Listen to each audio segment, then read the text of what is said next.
As Barron walked away from the Meridian, the weight of the incident began to settle on his shoulders. He wasn't one to back down from a challenge, but the unexpected nature of the confrontation left him with more questions than answers. The warm Texas sun beat down on his face, and he couldn't help but wonder if the manager's decision had been about more than just the hat. Was it a personal judgment? Was there an underlying bias that had influenced the interaction? And why was it so difficult for people to have open, respectful conversations without judgment? Barron found himself walking aimlessly through the streets of Austin, his mind racing. He passed familiar sights: the bookstore where he had spent the morning, the park bench where he had sat many times to read, and the coffee shop where he and his friends used to hang out. Everything seemed unchanged, yet in that moment, the world felt different.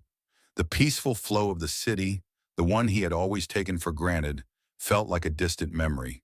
He had never anticipated that something as simple as a hat could spark such division. The realization hit him hard. This wasn't just about a hat or a restaurant policy. It was about a growing divide in the country, a lack of understanding between people who held different views. Barron wasn't naive. He knew that the world was full of differing opinions, and he had always believed that dialogue was the key to bridging those gaps. But something about the way the manager had acted, about the way people had silently judged him, left a bitter taste in his mouth. It wasn't just the incident itself. It was the silence, the unspoken rules that seemed to govern how people were expected to behave, think, and express themselves.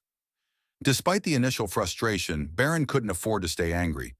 Anger had never been the solution for him. Growing up, his parents had taught him to approach conflict with calm and reason, to seek understanding even when it wasn't easy. And this moment, as difficult as it was, could serve as an opportunity to make a difference. But how? As the evening began to fall, Barron found himself back at home. The familiar setting of his room, the soft hum of the air conditioner, and the low light from his desk lamp didn't offer much comfort. Instead, they only emphasized the feeling of uncertainty that weighed heavily on him. He pulled out his phone and opened his messages. His mom had already replied, as had a few close friends. "That's insane," one of his friends texted. "They kicked you out over a hat? That's ridiculous." Another text read, "You handled it better than I would have. I would have flipped out." Barron read the messages, nodding quietly to himself. The support was comforting, but it didn't resolve the deeper issue. What did it mean for him to just walk away from the incident? Would that make a statement, or would it just be a missed opportunity? As the night wore on, he made a decision. This wasn't just about him. It wasn't about proving a point or getting revenge. It was about finding a way to use this experience for something greater. He spent the next few hours brainstorming. Instead of allowing the situation to escalate, Barron wanted to turn it into a platform for unity.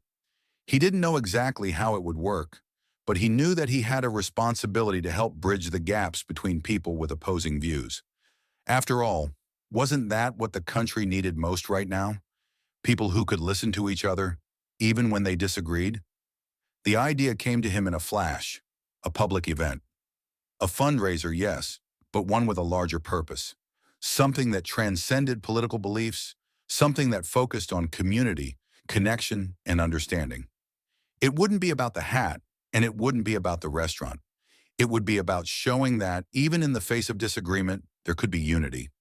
The next morning, Barron was already making phone calls, reaching out to his contacts and organizing the details of what would soon be known as the United We Stand fundraiser. His vision was clear: to hold the event right outside the Meridian, turning a place of division into a symbol of reconciliation. He called local organizations, youth groups, and community leaders to ask for their help in setting up booths, donating to charity, and spreading the word.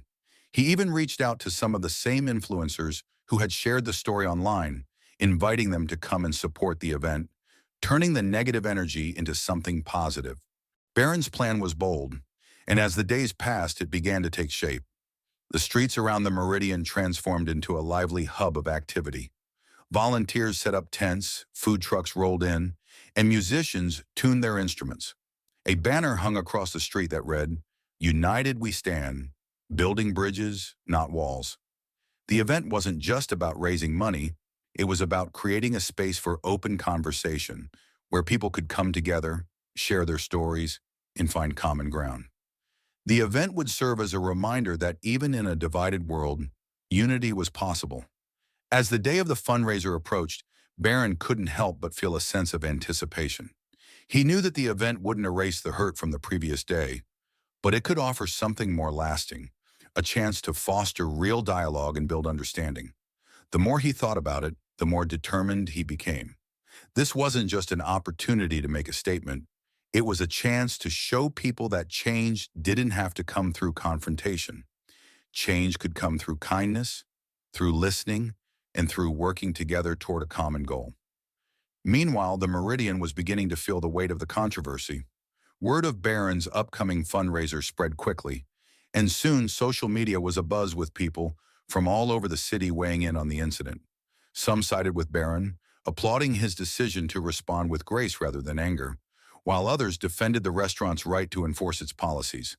The once bustling restaurant saw a drop in customers, with regulars canceling their reservations and a noticeable quiet settling over the dining room. The manager, who had initially been resolute in his decision, now found himself second-guessing his actions.